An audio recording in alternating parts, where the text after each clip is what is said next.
समाज दो तरह से चलता है, एक शासन से चलता है और दूसरा धर्म से चलता है। धर्म की सत्ता और शासन की सत्ता दोनों कमजोर हुई। दोनों कमजोर होने के परिणाम स्वरूप जो अच्छे विद्वान थे, जो अच्छे राजनेता थे, जो अच्छे शासक थे, महाभारत के युद्ध में उन सब की समाप्ति हो गई और हमारे पास बचे कुछ लोगों से इस देश को चलाने की मजबूरी हमारे सामने आई। और उस मजबूरी में, उस कमजोरी में ये हमारे साथ एक बुराई सबसे अच्छी हमारे अंदर पनप गई और उस बुराई को यदि आप थोड़ा सा चिंतन करेंगे तो ऋषि दयानंद को आप समझने में कभी भूल नहीं कर सकेंगे। और उस समय में जो सबसे बड़ी बात, सबसे बुरी बात जो हमारे सामने आई, उस समय दो ताकतों ने अपने अंदर गठबंधन किया। एक ताकत जो थी वो धार्मिक थी और एक ताकत जो थी वो राजनीतिक थी। और इन दोनों ताकतों ने मिलकर हमारे इतिहास में वो दुर्घटना पहले दिन घटित की जिसका परिणाम आज संसार और भारत आज तक भुगत रहा है। और वो दो कामों के द्वारा हुआ था।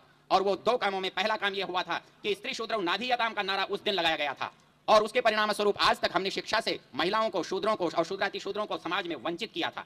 और दूसरा जो सबसे बड़ा काम किया था कि हमने जो पद थे उनको व्यक्तियों में बदल दिया था। हमने ब्राह्मण एक पद को ब्राह्मण व्यक्ति में बदल दिया था, क्षत्रिय एक व्यक्ति को क्षत्रिय पद को एक व्यक्ति में, एक जाति में बदल दिया था, वैश्य एक पद को हमने वैश्य के व्यक्तित्व में बदल दिया था। और उसका परिणाम स्वरूप जन्म से जाति का आविर्भाव हुआ, जन्म से अधिकारों की सत्ता को स्वीकार किया गया। राजा और ब्राह्मण दोनों ने मिलकर के समाज में एक ऐसी विचित्र स्थिति को पैदा किया जो वैदिक नहीं थी। आप बात जानते हैं, जो वेद कहता है, जो मनु महाराज कहते हैं, सीधी सीधी बात है, शूद्रो ब्राह्मणतामेति ब्राह्मणश्चैति शूद्रताम क्षत्रियात् जातमेवं तु विद्याद् वैश्यात् तथैव च। ऋषि दयानंद ने जिस मान्यता को हमारे सामने रखा वो मान्यता ये थी, ब्राह्मण एक पद है, क्षत्रिय एक पद है, वैश्य एक पद है, जो पद पर नहीं है वो शूद्र है।